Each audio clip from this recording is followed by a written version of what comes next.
जब मैं आपको जीसस क्राइस्ट की टीचिंग दूंगा ना, आप बड़े हैरान होंगे कि ये वचन मैंने पहले 500 बार पढ़ा है, लेकिन अब जो मैं सीख रहा हूं ये एक अलग लेवल की चीज है। ओके, तो बड़े ध्यान से समझना है।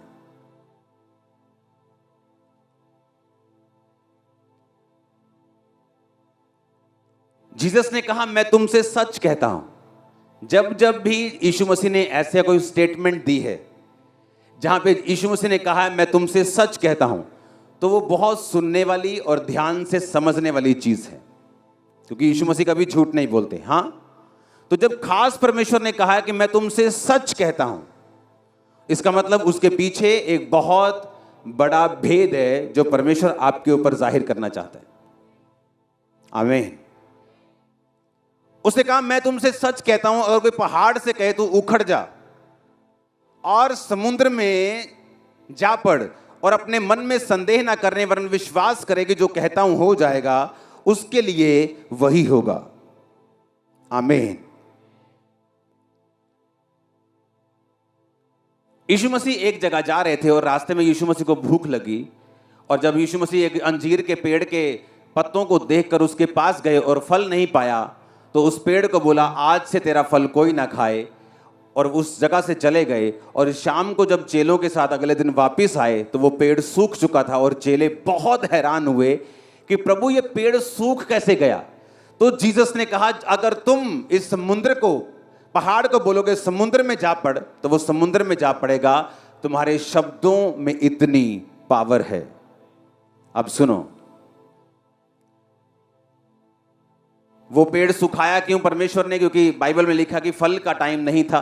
अगर किसी पेड़ में फल का टाइम नहीं है, मैं सर्दियों में आम के पेड़ के पास जाके बोलूं कि आम का पेड़ आम नहीं है तो सूख जा, तो गलती आम के पेड़ की नहीं, पर अंजीर का पेड़ धोखा दे रहा था। क्योंकि अंजीर के पेड़ के जब पत्ते आते हैं तो फल भी आता है। उसमें पत्ते तो थे पर फल नहीं था। जैसे कुछ लोग हालेलुया तो बड़ा ऊंचा बोलते हैं, पर दारू की बोतल अभी भी गाड़ी में रखी हुई। यहां पर हालेलुया तो बहुत ऊंचा बोलेंगे, लेकिन कल फिर अपने दुकान पे जाके चोरी करेंगे, फिर तेल चुराएंगे जिस घर पे ड्राइवरी करते हैं, फिर सीमेंट उठा के ले जाएंगे जहां पे वो ठेकेदारी करते हैं। इसका मतलब तुम्हारे पत्ते तो हैं पर तुम्हारा फल नहीं। तुम दिखाते तो हो तुम अंजीर के पेड़ हो, तुम क्रिश्चियन हो, पर क्रिश्चियन जैसा कोई फल तुम्हारे अंदर नहीं। लेकिन वो अलग टॉपिक है, बाद में बात करेंगे। जीसस ने कहा कि अगर तुम मुंह से कहोगे इस समुद्र को, पहाड़ को समुद्र में जा पड़, पहाड़ को उखड़ जा, तो वो उखड़ जाएगा अगर तुम संदेह नहीं करोगे। क्यों? बाइबल कहती जब परमेश्वर ने आपको बनाया तो परमेश्वर ने आपको अपनी समानता में बनाया। आप भूल जाओ यहां लाखों लोग बैठे हैं, आप सोचो आप अकेले हैं और मैं आपसे बात कर रहा हूं। जब परमेश्वर ने आपको बनाया तो परमेश्वर ने आपको अपनी समानता में बनाया। आप परमेश्वर के जैसा सृजे गए हैं और बनाए गए हैं। आपके अंदर सिर्फ ह्यूमन ऐसा है, इंसान ऐसा है जिसको परमेश्वर ने बोलने की ताकत दी है। दूसरे जानवर आपकी कॉपी कर सकते, तोता आपके जैसे पापा पापा कर सकता है, लेकिन उसे सोचने समझने की और बोलने की शक्ति नहीं दी गई जो आपको दी गई है। किसी भी जानवर को बोलने की ताकत नहीं दी गई, वो आपको दी गई है, क्योंकि परमेश्वर ने सिर्फ आपको अपने जैसा बनाया। और एक बात को आप याद रखो कि प्रभु ने जो भी आप देखते हैं, टेंट, बांस, मेरा माइक, कपड़े, आपके घर, एनीथिंग जो आप देख सकते हैं, परमेश्वर ने अपने शब्दों के द्वारा बनाया है। आपको उसने शब्दों के द्वारा नहीं बनाया, आपको अपने हाथों से गूंथ कर, अपने जीवन के सांस फूंक कर आपको बनाया है। समझो मेरी बात। अब अगर परमेश्वर ने आपको अपने समान बनाया है कि जिस तरह जीसस ने कहा, यहोवा ने कहा उजाला हो जाए, समुद्र अलग हो जाए, पानी अलग हो जाए, पेड़ बन जाएं, जंतु बन जाएं, मछलियां बन जाएं, डायनासोर बन जाए, सब कुछ परमेश्वर ने अपने शब्दों से बनाया। और फिर कहा मैं इंसान को अपने जैसा बनाऊंगा, यानी आप अब परमेश्वर के जैसे बनाए गए हैं। और अब परमेश्वर चेलों को कुछ सिखाना चाहते थे। परमेश्वर ने कहा चेलों को कि तुम ये जानते हो कि कल शाम को मैंने इस पेड़ को सूखने के लिए बोला था और आज सुबह ये सूख चुका है। आज सुबह मैंने बोला था, शाम को ये सूख चुका है। इतना ही फर्क था बस। तो परमेश्वर ने कहा जो कुछ तुम अपने मुंह से कहोगे वो पूरा होगा। लेकिन किसके लिए? यशायाह 57 उसकी 19 आयत, उसने कहा मैं मुंह के फल का सृजनहार हूं। यहोवा ने कहा जो दूर और निकट है दोनों को पूरी शांति मिले और मैं उनको चंगा करूंगा। यहोवा ने कहा मैं मुंह के फल का सृजनहार हूं। मैं मुंह के, बोलो पड़ोसी को, मैं मुंह के फल का सृजनहार हूं। इसका मतलब बता क्या है? यहोवा ने कहा मैं मुंह के फल का, मुंह के क्या? मैं तुम्हारे मुंह के फल का क्या हूं? सृजनहार हूं। इसको हम इब्रानी भाषा में भी मैं आपको पढ़ाऊंगा इसको अभी, क्योंकि मेरे पास इब्रानी भाषा की बाइबल है, मैं आपको उससे पढ़ाऊंगा अभी। अपने पड़ोसी को बोलो मैं मुंह के फल का सृजनहार हूं। आमीन। यहोवा ने कहा जो कुछ तुम्हारे मुंह से निकलेगा, तुम्हारे मुंह का फल, मैं उसे फैशन कर दूंगा, क्रिएट कर दूंगा, फॉर्म कर दूंगा जो तुम्हारे मुंह से निकलेगा। मेरा बच्चा बहुत शरारती है।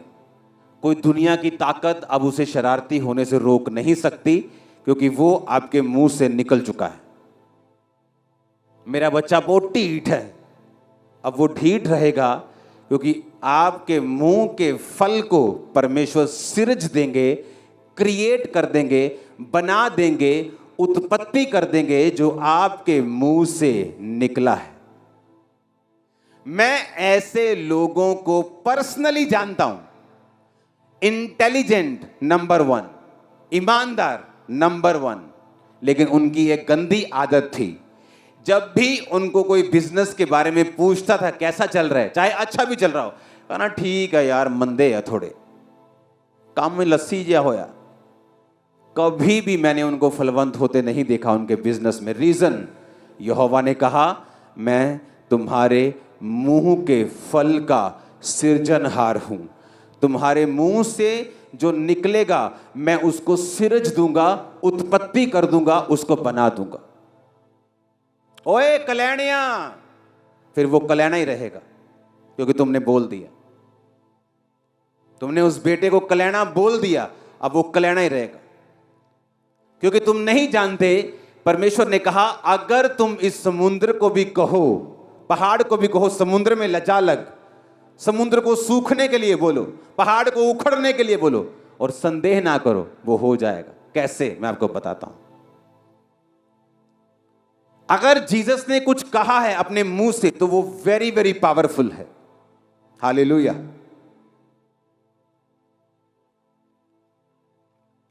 अपने पड़ोसी को बोलो मैं उसके मुंह के फल का सृजनहार हूं, खुदा कहता है। आमीन। नीति वचन 18:21, जीव के वश में मृत्यु और जीवन दोनों होते हैं, जो कोई उनको काम में लाना जानता है वह उसका फल भोगेगा।